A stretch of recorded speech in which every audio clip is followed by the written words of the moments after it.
conscientes que según el artículo 411 del Código Orgánico Integral Penal, el dueño de la acción es la Fiscalía, señor juez, y de que solo a él le pertenece o no formular cargos a mi defendido, el señor Edgar Estuardo Toazo.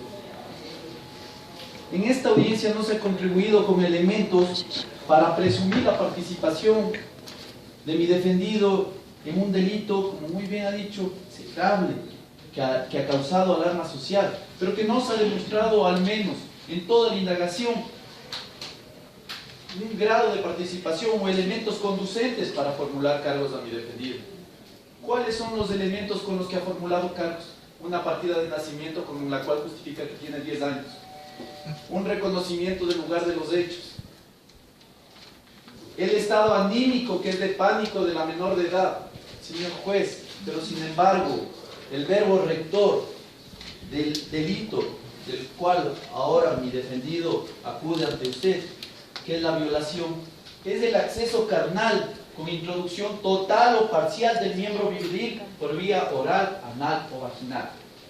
El mismo elemento que utiliza Fiscalía para formular cargos es el examen médico, que es el único que nos va a poder determinar si es que en efecto hubo este acceso carnal. ¿Y qué dice ese examen médico ginecológico, su señoría?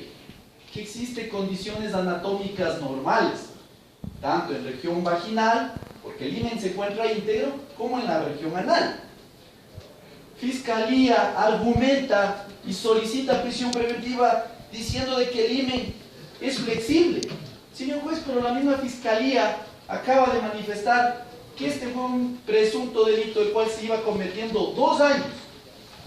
Yo quiero solicitar, y será una diligencia que solicitará la defensa al médico legista que firma el examen ginecológico, si el himen puede mantenerse flexible por 2 años, en las cuales supuestamente esa menor estaba siendo violada.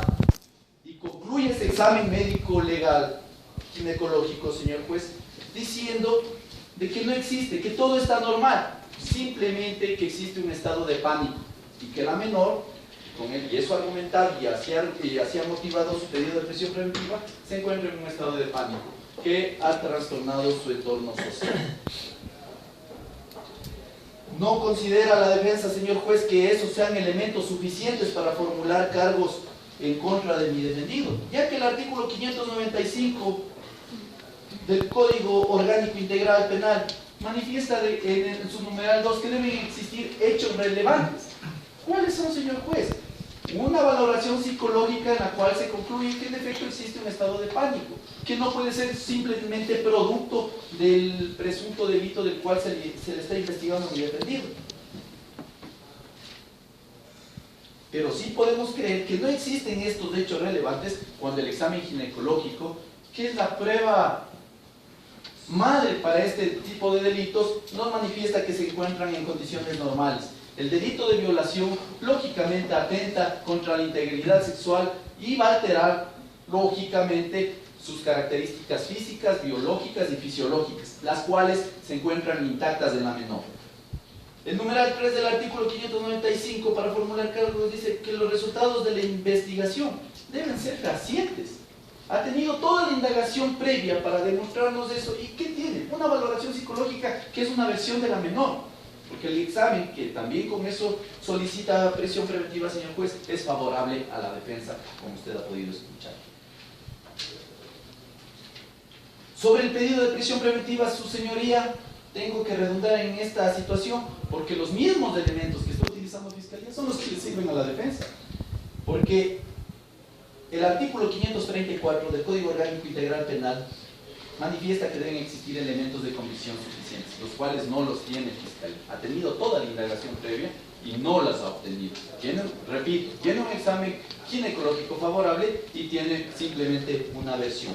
Estos elementos no son claros, no son precisos para iniciar una instrucción fiscal. Sin embargo, como ya manifestamos, ellos son los dueños de la acción y nosotros vamos a defendernos en estos 60 días que han sido solicitados para instrucción fiscal. Pero no son precisos ni son claros para solicitar la prisión preventiva. En tal virtud, su señoría, al no contar Fiscalía con estos elementos, y que la defensa se ha motivado porque es necesario que mi defendido, el señor Edgar Estuardo Toazo Silva, se beneficie de una medida cautelar o de protección tipificada en el artículo 522 del Código Orgánico Integral Penal. Porque a este señor no se le ha demostrado nada dentro de toda la investigación. No se han recabado elementos para presumir la participación en este presunto delito de violación, señor juez. Por lo cual, la defensa se atreve a sugerir a usted, su señoría, las tipificadas en el numeral 1 y 2 del artículo antes mencionado, para que mi defendido al menos ya se encuentra con un juicio injusto, que ya es una carga para mi defendido, una persona honorable, que como usted puede ver, en parte policial, no posee antecedentes delictivos, que por principio de contradicción voy a poner en manos de la señora fiscal, si me permite, señor juez, certificado de honorabilidad, de trabajo, él mantiene a su familia, tiene una familia organizada, su esposa también trabaja, también se han adjuntado certificados, y sus 3 hijos, el uno estudia en una universidad pública del país, y sus 2 hijos menores de edad que estudian en una escuela fiscal, los cuales se ha sacado también certificado. Le decía, señor juez, ya tiene un juicio justo, pero al menos, señor juez, le solicito a usted que se le dé la oportunidad para hacer su defensa en libertad, señoría, por todo lo que se ha manifestado, porque la Fiscalía no tiene ningún elemento y porque la defensa sí ha motivado su pedido de medida cautelar alternativa. Hasta aquí mi intervención, señor juez, muchas gracias. Gracias. Bien, en este